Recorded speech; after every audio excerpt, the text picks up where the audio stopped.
My dear, chove a cântaros. Daqui de dentro penso sem parar nos gases pingados. Mãos e pés frios sob controle. Notícias imprecisas, fique sabendo. É de propósito? Medo de dar bandeira? Ouça muito Roberto. Quase chamei você, mas olhei pra mim mesmo, etc. Já tirei as letras que você me pediu. O dia foi laminha. Célia disse: o que importa é a carreira, não a vida. Contradição difícil. A vida parece laminha e a carreira é um narciso em flor. O que escrevi em fevereiro é verdade, mas vem junto o drama de desocupado. Agora fiquei ocupadíssima. Ao sabor dos humores. Natureza chique, disposição ambígua, signo de Gêmeos. Depois que desliguei o telefone, me arrependi de ter ligado, porque a emoção esfriou com a voz real. Ao pedir a ligação, meu coração queimava. E quando a gente falou, era tão assim, você vendo a TV e eu perto das bananas. Tão sem estilo como nas cartas. Você não acha que a distância e a correspondência alimentam uma áurea? Um reflexo verde na lagoa no meio do bosque. Pense pouco no Thomas. Passou o frio dos primeiros dias. Depois, desgosto. Dele, do pau dele, da política dele, do violão dele. Mas não tenho mexido no assunto. Entrei de férias. Tenho medo que o balanço acabe. O Thomas de hoje é muito mais velho do que eu. Não liga mais, estuda, milita e faz amor na sua martinica de longos peitos e dentes perfilados. Tanta perfeição. Encontrava-a nos escuros dormitórios dos povoados vencidos, sobretudo nos mais abjetos, e a materializava no bafo do sangue seco, nas vendas dos feridos, no pavor instantâneo do perigo de morte, a toda hora e em todas as partes. Havia fugido dela, tratando de aniquilar sua lembrança, não apenas com a distância, mas com uma ferocidade desenfreada que seus companheiros de armas chamavam de temeridade. Mas quanto mais espojava sua imagem na estrumeira da guerra, mais a guerra se parecia com Amaranta. Assim padeceu o exílio, buscando a maneira de matá-la com a sua própria morte. Até que ouviu alguém contar a velha história do homem que se casou com uma tia, que além do mais era sua prima, e cujo filho acabou sendo o avô de si mesmo. Então a gente pode casar com a tia? Perguntou ele assombrado. Não só pode, respondeu um soldado, como estamos fazendo esta guerra contra os padres, para que a gente possa casar até com a própria mãe. 15 dias depois desertou. Encontrou uma Amaranta mais maltratada pelo tempo que a da memória, mais melancólica e pudorosa, e já dobrando, na verdade, o último cabo da maturidade, porém mais febril do que nunca, nas trevas do dormitório, e mais desafiante do que nunca na agressividade de sua resistência. Você é um bruto, dizia Amaranta a ele, acossada por seus cães de caça. Não é certo fazer isso com uma pobre tia, a não ser com licença especial do Papa. Aureliano José prometia ir a Roma, prometia percorrer a Europa de joelhos e beijar as sandálias do sumo pontífice, só para que ela baixasse suas pontes levadiças. Não é só isso, rebatia Amaranta, é que os filhos nascem com rabo de porco. Aureliano era surdo a qualquer argumento. Pois que nasçam tatus, suplicava. Atraída pelo português de camiseta que atendeu no departamento financeiro. Era jacaré e tinha bigode de pontas. Ralhei com tesão, que me deu uma dor puxada. Só hoje, durante a visita de Cris, é que me dei conta que batizei a cachorra com o nome dela. Tive discreto repuxo de embaraço quando gritei com Cris, que me enlameava o tapete. Cris fugiu, mas Cris não percebeu, julgando-se talvez homenageada. Gil, por sua vez, leu como sempre nos meus lábios e eclatou de riso típico umidificante. O mesmo Gil jura que são de Shakespeare, os versos trepar é humano, chupar divino, e desvio o olhar para o centro da mesa depois de diagnosticar silenciosamente minha paranoia. Deu discussão hoje com Mary. Segundo ela, Altman é cruel com a classe média, e isso é imperdoável. Me sinto acusada e balbuciei uma bela briga. Ao chegar em casa, pesou a mão imperdoável na barriga. Mary tem sempre razão. Gil diz que ela não se abre comigo porque sabe que minha inveja é maior que meu amor. Ao telefone me conta da carreira e kkk. Por Gil, porém, sei dos desastres do casamento. Comigo ela não fala. Ontem fizemos um programa, os três. Nessa ocasião, o ciúme fica saliente, rebola e desgracinhas que nem eu mesma posso adiantar. Ninguém sabe, mas ele tem levezas de um fetinho. É maternal, põe fraldas, enquanto o trio desanca seus caprichos. Resulta um show da uva, brilhante microfone do ciúme. Há sempre uma sombra em seu sorriso, Roberto. A melancolia sou eu, insisto, embora você desaprove sempre, sempre. Aproveito para pedir outra opinião.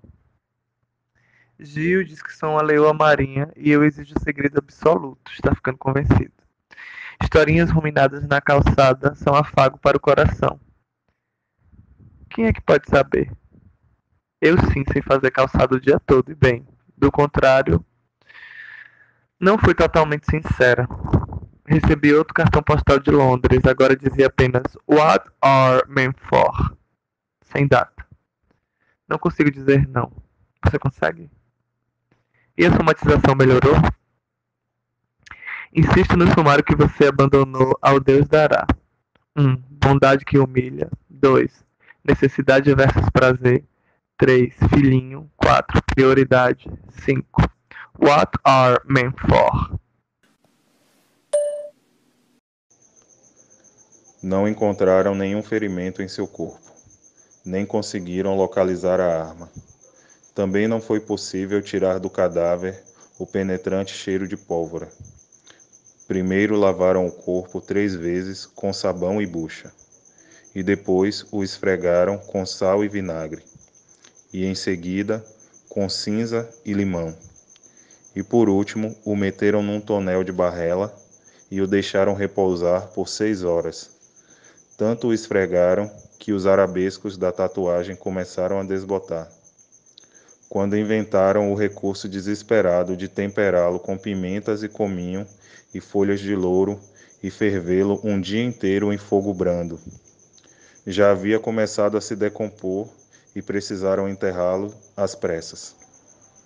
Foi trancado hermeticamente num ataúde especial de 2,30 metros de comprimento e 1,10 metros de largura, reforçado por dentro com chapas de ferro e aparafusado com arruelas de aço. E ainda assim, dava para notar o cheiro pelas ruas por onde passou o enterro. O padre Nicanor, com o fígado inchado e tenso como um tambor, benzeu-o da cama, apesar de terem nos meses seguintes reforçado a tumba com muros superpostos e jogado entre eles cinza amassada, serragem e cal viva. O cemitério continuou cheirando a pólvora até muitos anos depois, quando os engenheiros da Companhia Bananeira recobriram a sepultura com uma couraça de concreto armado.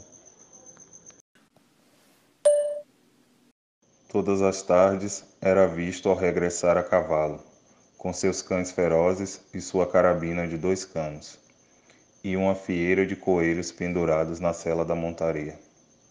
Numa tarde de setembro, diante da ameaça de uma tormenta, voltou para casa mais cedo do que de costume. Cumprimentou Rebeca na sala de jantar, amarrou os cachorros no quintal, dependurou os coelhos na cozinha para salgá-los mais tarde e foi para o quarto trocar de roupa. Rebeca declarou, depois, que quando seu marido entrou no quarto, ela se trancou no banheiro e não percebeu nada. Era uma versão difícil de acreditar, mas não havia outra mais verossímil e ninguém conseguiu imaginar um motivo para que Rebeca assassinasse o homem que a havia feito feliz. Esse foi talvez o único mistério jamais esclarecido em Macondo.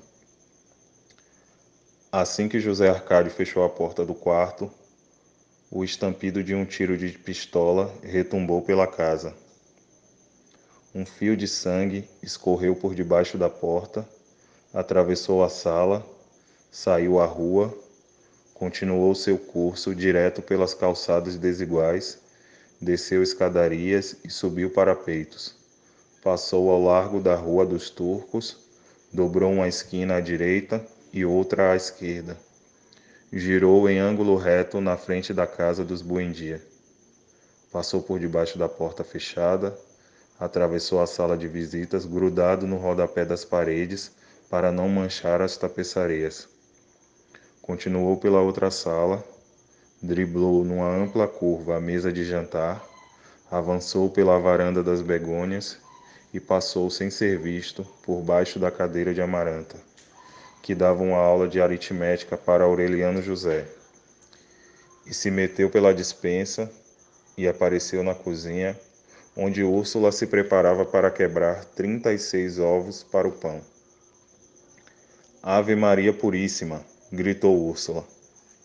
Seguiu o fio de sangue em sentido contrário, e à procura de sua origem, atravessou a despensa, passou pela varanda das begônias, onde Aureliano José cantava que 3 e 3 são 6 e 6 e 3 são 9, e atravessou a sala de jantar e a sala de visitas e continuou em linha reta pela rua, e depois dobrou à direita e em seguida à esquerda até a Rua dos Turcos, sem nem lembrar que usava o avental de cozinha e as pantufas caseiras, e saiu para a praça e entrou pela porta de uma casa onde não havia estado nunca, e empurrou a porta do quarto e quase se afogou no cheiro de pólvora queimada. E encontrou José Arcádio esticado, de boca para baixo, no chão, sobre as polainas que acabava de tirar. E viu a fonte do fio de sangue que já havia deixado de fluir do seu ouvido direito. Não encontraram nenhum ferimento em seu corpo, nem conseguiram localizar a arma. Naquela noite, no jantar, o suposto Aureliano II despedaçou o pão com a mão direita e tomou a sopa com a esquerda. Seu irmão gêmeo, o suposto José Arcádio II, despedaçou o pão com a mão esquerda e tomou a sopa com a mão direita. Era tão precisa a coordenação de seus movimentos que não pareciam dois irmãos sentados um na frente do outro, mas um artifício de espelhos. O espetáculo que os gêmeos haviam concebido, desde que tiveram consciência de serem iguais, foi repetido em homenagem ao recém-chegado. Mas o coronel Aureliano Buendia não percebeu nada. Parecia tão alheio a tudo que nem mesmo reparou em Remédios, a bela, que passou nua para o dormitório. Úrsula foi a única que se atreveu a perturbar sua abstração. Se é para ir embora outra vez, disse a ele no meio do jantar, pelo menos trate de recordar como éramos esta noite. Então, o coronel Aureliano Buendia percebeu, e não sem assombro, que Úrsula era o único ser humano que havia conseguido desentranhar sua miséria e pela primeira vez em muitos anos se atreveu a olhar seu rosto. Sonho da noite passada. Consultório escuro em obras, homens trabalhando, camas e tijolos. Decidi esperar no banheiro, onde havia um patinete, anúncios de pudim, um sutiã preto e outros trastes. De quem era o sutiã? Ele dormiu aqui. Já nos vimos antes, eu saindo e você entrando. Deitados lado a lado, o braço dele me tocando. Chega pra lá. Ela deu minha blusa de seda para a empregada. Sem ele não fico em casa. Há 3 dias que pareço morar onde estou. Ecos de Ângela. Aquele ar de desatenção neurológica me deixa louca. Saímos para o corredor. Você vai ter um filhinho, ouviu? Passei a tarde toda na gráfica. O coronel implicou outra vez com as ideias mirabolantes da programação. Mas isso é que é bom. Escrever é a parte que chateia. Fico com dor nas costas e remorso. Vou fazer um curso secreto de artes gráficas. Inventar o livro antes do texto. Inventar o texto para caber no livro. Inventar o livro é anterior. O prazer é anterior, boboca. Epígrafe masculina do livro. A outra, feminina, mais contida, do Joaquim. É a crônica de uma tara gentil. Encontro lírico nas veredas escapistas de Paquetá. Imagética, verbalização e exposição de fantasias eróticas. Contém a denúncia da vocação genital dos legumes, a inteligência das mocinhas em flor, a liberdade dos jogos na cama, a simpatia pelos tarados, o gosto pela vida e a suma poética de Carlos Galhardo. Meu pescoço está melhor, obrigada. Quanto à história das mães, acenando umas para as outras com lençóis brancos, enquanto a filha, afinal, não presta assim tanta atenção, só posso dizer que corei um pouco de ser tudo verdade. F. Penso, não percebe? Mas como sempre, mente muito. Mente muito, só eu sei. Vende a alma ao diabo negociando a inteligência alerta pela juventude eterna. Você diria?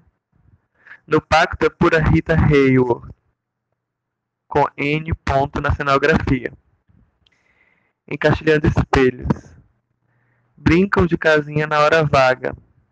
Na festa que deram, Gil autodiscursava que casamento é a solução, mestre da saúde. Ironias do destino. Surgiu-se, é claro, ressaca sonsa e ciúmes rápidos de Rita. Não estou conseguindo explicar minha ternura. Minha ternura, entende? Fica difícil fazer literatura tendo Gil como leitor. Ele lê para desvendar mistérios e faz perguntas capciosas, pensando que cada verso oculta sintomas, segredos biográficos. Não perdoa o hermetismo. Não se confessa os próprios sentimentos. Pura. E não entende as referências diretas. Na mesa do almoço, Gil quis saber a verdadeira identidade de Jean-Luc. E, adiante de todos, fez clima de conluio, julgando adivinhar tudo. Na saída me fez jurar sobre o perfil dos sepulcros santos. Gil está sempre jurando, me fazendo jurar. E depois você ainda diz que eu não respondo. Ainda aguardando. Beijo, Júlia. PS1. Não quero que T. leia nossa correspondência, por favor. Tenho paixão, mas também tenho pudor. PS2. Quando reli a carta, descobri alguns erros datilográficos, inclusive a falta de H no verbo chorar. Não corrijo para não perder um certo ar perfeito. Repara a